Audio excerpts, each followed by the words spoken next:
एक बार क्या हुआ, मैं उड़ीसा गया था।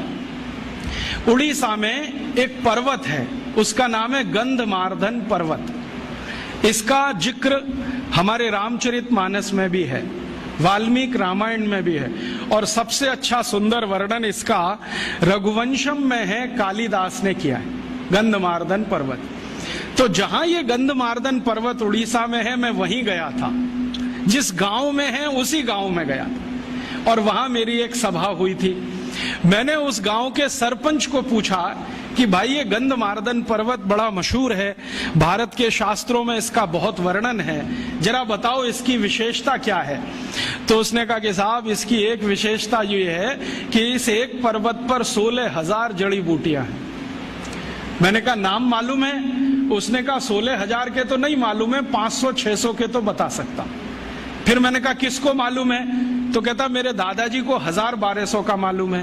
दादाजी के दादाजी मिल गए तो शायद 2-2.5 हजार का मालूम हो जाएगा। लेकिन एक ही गांव के छोटे से एक पर्वत पर 16,000 जड़ी बूटियां। तो मैं वहीं नजदीक में एक जिला है, वो जिले का नाम है कालाहांडी, भवानीपट्टनम उसका जिला केंद्र है।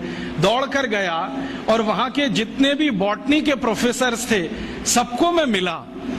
तो उन्होंने कहा हाँ ये बात सही है। एक एक प्रोफेसर बोलता है कि मैंने लिस्टिंग किया है, तो कोई प्रोफेसर के पास 2,500 जड़ी बूटियों का लिस्टिंग है, किसी के पास 3,000 का है। एक प्रोफेसर ने कहा मैं 40 साल से काम करता हूं, उनके पास कुछ 7-7,500 जड़ी बूटियों की लिस्ट है। क्या क्या गंधमार्दन पर मिलता है, और उनकी इच्छा है कि मैं सबका लिस्टिंग करूं 16,000 का। लेकिन वो कहते हैं कि शायद 2 जन्म इसमें लग जाएंगे, एक जन्म में ये होने वाला नहीं है।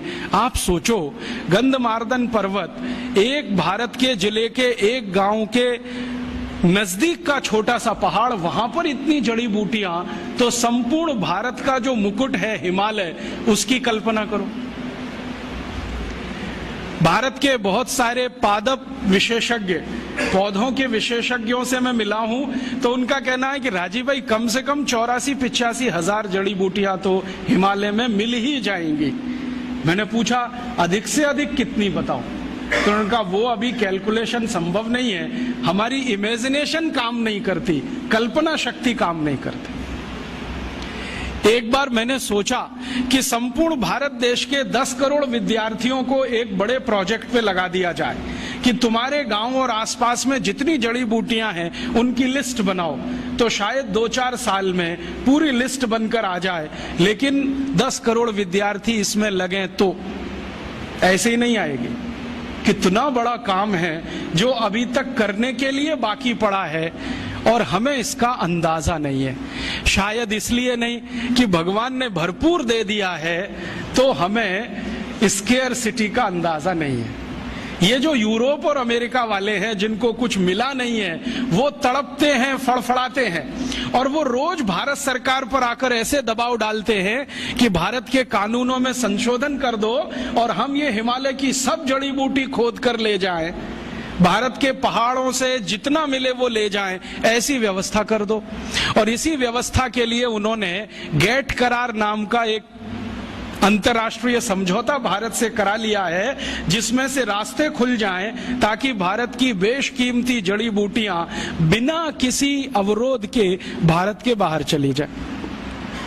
वो तड़पते हैं, और इतने सारे रिसर्चर्स वहां से आते हैं, यूरोप और अमेरिका से, वो एक ही बात के लिए यहाँ काम करते हैं, किस इलाके में क्या क्या जड़ी बूटियां हैं, कौन कौन से क्षेत्र में क्या क्या मिलता है। सपक्ष विपक्ष ऊर्ध्वे G99 न्यूज।